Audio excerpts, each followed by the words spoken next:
Hello friends. तो आज की स्टोरी एक ऐसे लड़के के बारे में है जिसकी मोम एक तलवार के मैजिक से गोल्ड में बदल जाती है और उसे इस कर्स को तोड़ने के लिए वर्ल्ड के एंड तक जाना होगा। तो चलिए शुरू करते हैं और इसे एंजॉय करने से पहले सब्सक्राइब बटन को दबाना ना भूलें। तो मूवी की शुरू में हम फ्लेक नाम के एक वाइकिंग क्लैन को देखते हैं जो समुद्र से मछलियाँ पकड़कर लौट रहे हैं।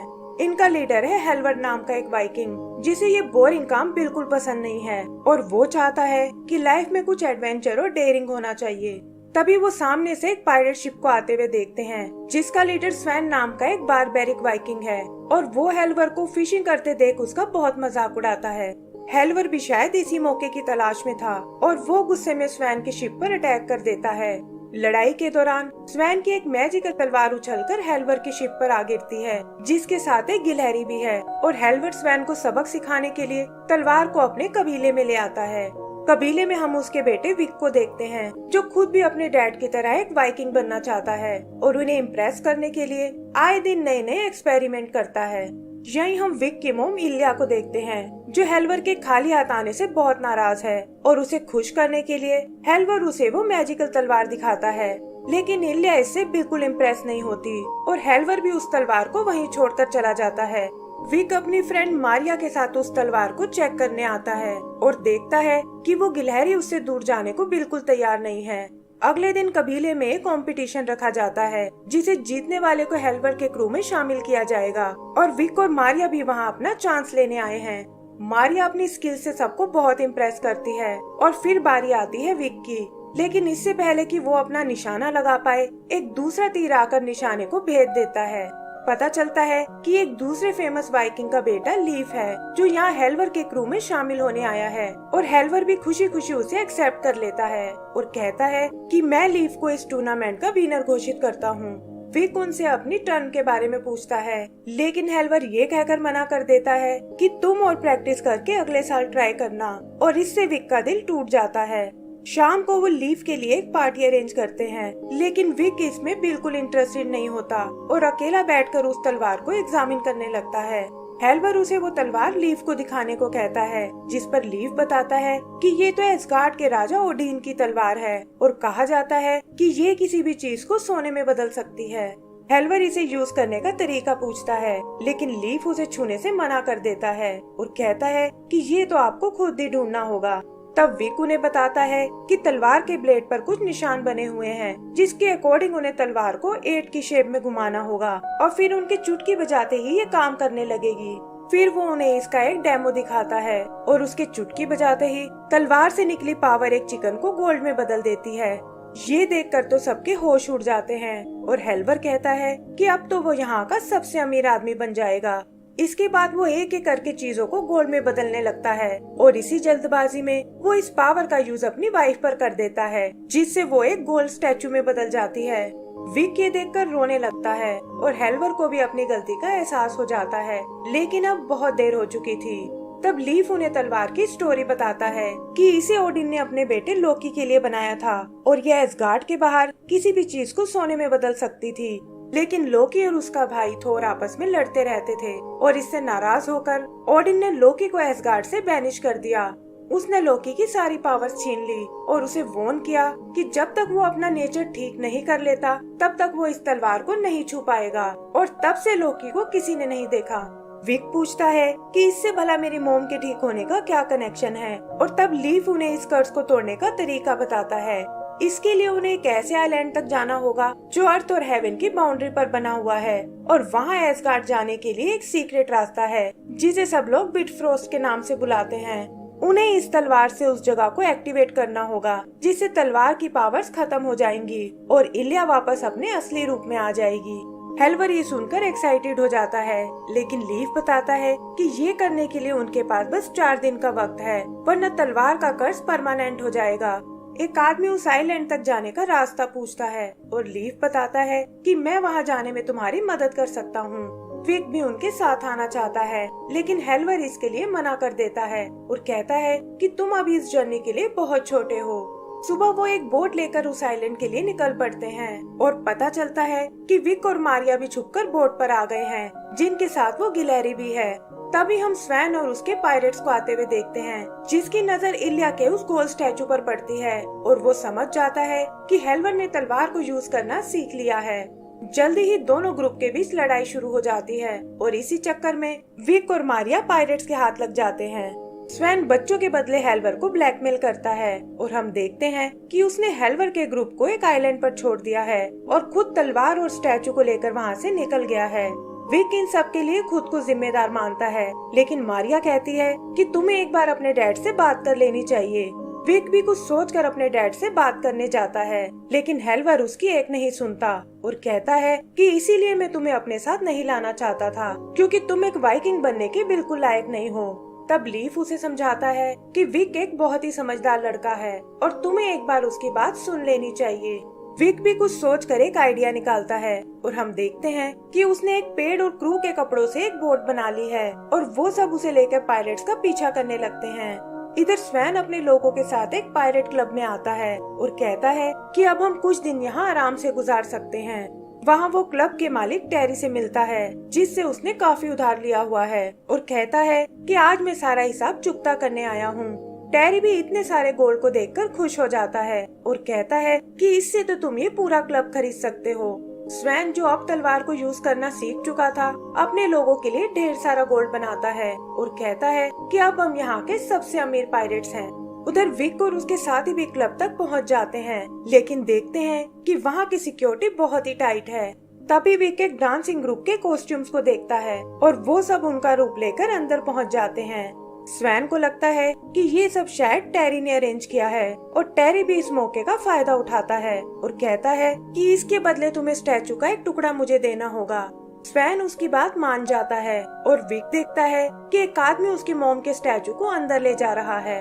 छुपता हुआ वो उसके पीछे जाता है और देखता है कि वो एक कटर से स्टैचू को काटने वाला है।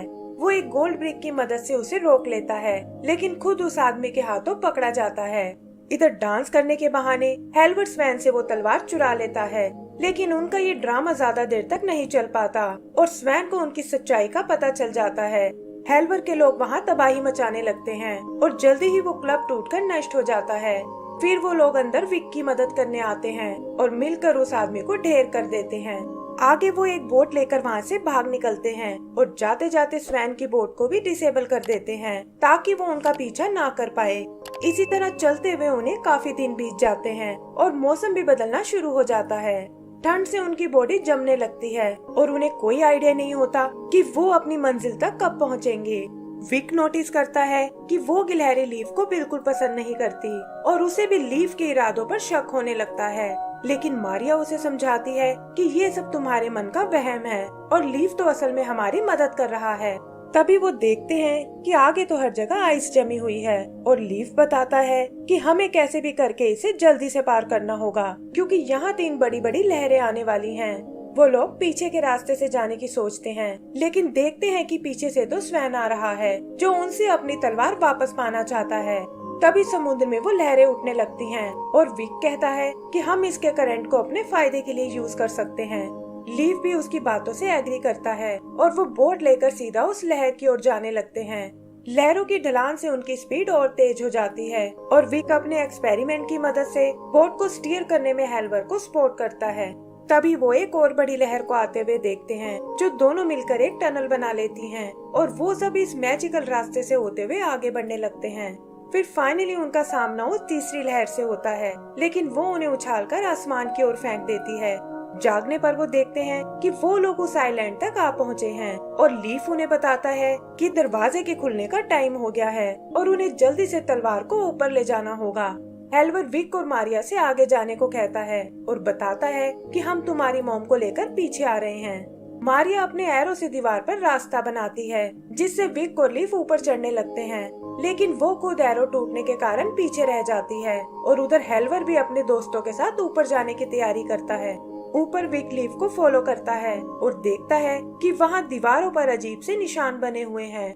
आगे कुछ टनल से होते हुए वो बिटफ्रोस्ट के पास आते हैं, जहाँ लीफ कुछ बटरफ्लाइज को हटाकर उसे रिवील करता है और बताता है कि यही एस्गार्ड जाने का सीक्रेट रास्ता है। फिर वो विक से तलवार को बिटफ्रोस्ट में डालने को कहता है, लेकिन देखता है कि वो ऐसा करने से डर रहा है और ये देखकर उसे गुस्सा आने लगता है।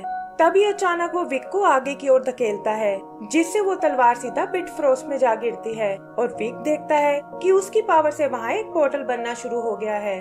वो लीफ से अपनी मॉम के बारे में पूछता है, लेकिन लीफ इसका कोई जवाब नहीं देता और तभी तलवार से कुछ गोल्डन थ्रेड्स निकलकर सब जगह फैल जाते हैं। फिर हम लीफ को उस तलवार को छूते हुए देखते हैं और पता चलता है कि वो तो असल में ओडिन का बेटा लोकी है, जो उन्हें बहला कर यहाँ अपना कर्ज तुड़वाने लाया था और उसे उसकी मॉम की कोई परवाह नहीं है। विक को लोकी पर बहुत गुस्सा आता है, लेकिन लोकी उसे बताता है कि ये सब उसके डैड ओडिन की वजह से हुआ है, जिन्होंने तलवार पर ऐसा कर्ज लगाया था जिससे मैं उसे छू तक नहीं सकता था और इसीलिए मुझे तुम लोगों की मदद लेनी पड़ी। लेकिन अब कोई भी मुझे एसगार्ड जाने से नहीं रोक सकता। तभी विक को ढूंढता हुआ हेल्वर वहाँ आता है, लेकिन जैसे ही वो उस गोल्डन थ्रेड को छूता है, उसका एक हाथ और पैर गोल्ड का बन जाता है। विक लोकी से ये सब ठीक करने को कहता है और पूछता है कि आखिर हमने तुम्हारा क्या बिगाड़ा था जो तुमने हमें इतना बड़ा धोखा दिया। लेकिन लीफ उसकी बातों की कोई परवाह नहीं करता।